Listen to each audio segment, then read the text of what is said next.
Hi ಎಲ್ರಿಗೂ ನಮಸ್ಕಾರ. ನಾನು ನಿಮ್ಮ ಕೃಷ್ಣಮೂರ್ತಿಸ್ ಕಿಚನ್ ಮೇಲೆ ನಿಮಗೆಲ್ಲರಿಗೂ ಸ್ವಾಗತ. ಇವತ್ತಿನ ಈ ಒಂದು ವಿಡಿಯೋದಲ್ಲಿ ನಮ್ಮ ಕರಾವಳಿ ಕಡೆ ತುಂಬ ಸ್ಪೆಷಲ್ ಆಗಿರುವಂತಹ ಹಸಿ ಸಿಗಡಿಯ ಸಾರನ್ನು ತುಂಬ ಸುಲಭವಾಗಿ ಹೇಗೆ ಮಾಡೋದು ಅಂತ ತೋರಿಸಿಕೊಡ್ತೇನೆ. ಹಾಗಿದ್ರೆ ತಡೆಯೋಕ್ಕೆ ಬನ್ನಿ ವಿಡಿಯೋ ಶುರು ಮಾಡೋಣ.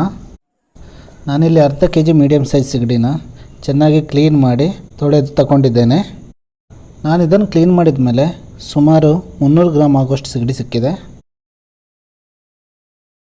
ಹೀಗೆ ಇದಕ್ಕೆ ರುಚಿಗೆ ತಕ್ಕಷ್ಟು ಉಪ್ಪು ಮತ್ತು 1/4 ಟೀ ಸ್ಪೂನ್ ಅರಿಶಿನ ಪುಡಿ ಸೇರಿಸಿ ಚೆನ್ನಾಗಿ ಮಿಕ್ಸ್ ಮಾಡಿಕೊಳ್ಳೋಣ.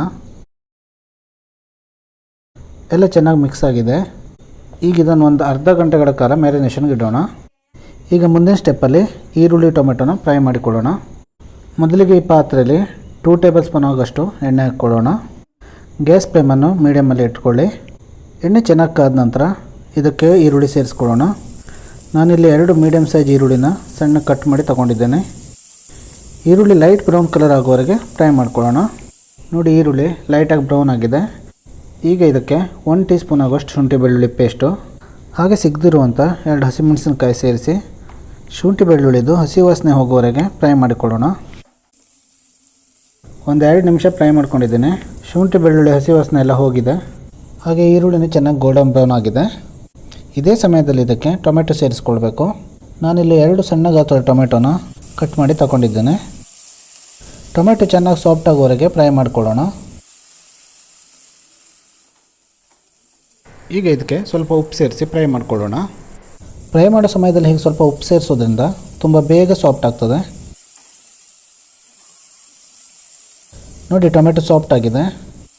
ಈ ಸಮಯದಲ್ಲಿ ಇದಕ್ಕೆ 2 ಟೇಬಲ್ ಸ್ಪೂನಷ್ಟು ಖಾರದ ಪುಡಿ, ಅರ್ಧ ಟೀ ಸ್ಪೂನಷ್ಟು ಜೀರಿಗೆ ಪುಡಿ ಹಾಗೆ 1 ಟೀ ಸ್ಪೂನಷ್ಟು ಕೊತ್ತಂಬರಿ ಪುಡಿ ಸೇರಿಸಿ ಎಲ್ಲನೂ ಚೆನ್ನಾಗಿ ಮಿಕ್ಸ್ ಮಾಡ್ಕೊಳ್ಳೋಣ.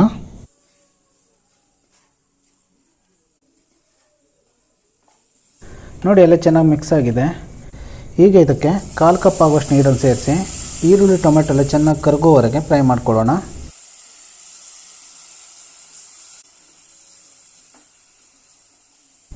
ನೋಡಿ, 2-3 ನಿಮಿಷದಲ್ಲಿ ಈರುಳ್ಳಿ ಟೊಮೆಟೊ ಎಲ್ಲ ಚೆನ್ನಾಗಿ ಕರಗಿದೆ. ಈ ಸಮಯದಲ್ಲಿ ಇದಕ್ಕೆ ಮ್ಯಾರಿನೇಟ್ ಮಾಡಿರುವಂಥ ಸಿಗಡಿಯನ್ನು ಸೇರಿಸ್ಕೊಳ್ಬೇಕು. ಸಿಗಡಿನ ಚೆನ್ನಾಗಿ ಮಿಕ್ಸ್ ಮಾಡ್ಕೊಳ್ಳೋಣ. ಸ್ವಲ್ಪ ಹೊತ್ತು ಹೀಗೆ ಫ್ರೈ ಮಾಡ್ಕೊಳ್ಳೋಣ.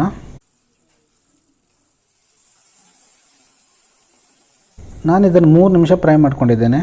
ನೋಡಿ, ಸಿಗಡಿ ಎಷ್ಟು ನೀರು ಬಿಟ್ಟಿದೆ ಅಂತ. ಅಲ್ಲದೆ ಸಿಗಡಿ ಒಂದು 40% ಆಗೋಷ್ಟು ಬೆಂದಿದೆ. ಈಗ ಇದಕ್ಕೆ ತೆಂಗಿನಕಾಯಿ ಹಾಲನ್ನು ಸೇರಿಸ್ಕೊಳ್ಳೋಣ. ನಾನಿಲ್ಲಿ 2 ಕಪ್ ತೆಂಗಿನಕಾಯಿ ಹಾಲನ್ನು ಸೇರಿಸ್ಕೊಳ್ತಾ ಇದ್ದೇನೆ. ಒಂದು ಸಲ ಇದನ್ನು ಚೆನ್ನಾಗಿ ಮಿಕ್ಸ್ ಮಾಡ್ಕೊಳ್ಳೋಣ. ಚೆನ್ನಾಗಿ ಮಿಕ್ಸ್ ಆಗಿದೆ. ಈಗ ಇದನ್ನು ಚೆನ್ನಾಗಿ ಕುದಿಸ್ಕೊಳ್ಬೇಕು.